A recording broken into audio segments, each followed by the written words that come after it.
সর্বশেষ যে লোকটা জান্নাতে যাবে তাকে আল্লাহ তাআলা জাহান্নামের আগুনে পোড়াতে পোড়াতে ছাই বানিয়ে ফেলবে।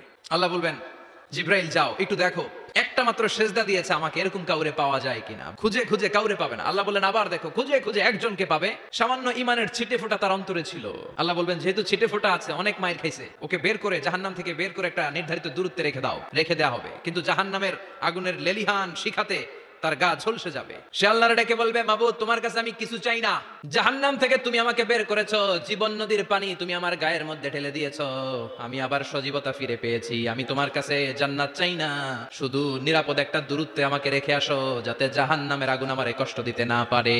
আল্লাহ জিব্রাইলকে বলবেন যাও এমন দূরত্বে রাখো যাতে জাহান্নামের আগুন ওরে কষ্ট না দেয়, রেখে আসা হবে। অনেকদিন সে ওখানে আনন্দে থাকবে, আল্লাহ শুকরিয়া করবে, সে মনে মনে বলবে বেঁচে গিয়েছি আমি। অনেকদিন থাকার পরে মনে মনে ভাববে বাইসা তো গেছি, কিন্তু নতুন করে একটু ট্রাই করে দেখি। আল্লাহ আগেই বলে রাখে আমি কিন্তু জান্নাতে যেতে চাই না। আল্লাহ বলবেন কি চাও? সে বলবে আল্লাহ তোমার জান্নাতটা তুমি কত সুন্দর করে বানিয়েছো, আমি একটা নজর শুধু দেখতে চাই, জান্নাতের দরজার সামনে নিয়ে যদি আমারে বসিয়ে রাখো, দ্যাটস ইনাফ। আল্লাহ বললেন তুই না ওয়াদা করেছিস। সে বলবে আল্লাহ আমারে হতভাগা বানাইয়া তোমার কি লাভ? সুবহানাল্লাহ পড়ে, আমারে তুমি হতভাগা বানিও না। আল্লাহ বলে ঠিক আছে, আবার সিগনেচার কর যে জান্নাতের দরজার সামনে বসিয়ে দিলে আর কিছু চাবি না। সে সিগনেচার করে বলে আমি চাবো না।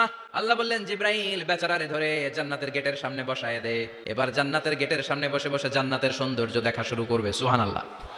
ওই হতভাগা লোকটা বলবে আল্লাহ এত সুন্দর জান্নাত তুমি বানালাম, চোখ দিয়ে সৌন্দর্য দেখি, কান দিয়ে আওয়াজগুলো শুনি, হুর আর গেলমান হেঁটে বেড়ায়, এত সুন্দর জান্নাত চোখ দিয়ে দেখি, ঢুকতে পারি না, আমারে কষ্ট দিয়ে তোমার কি লাভ?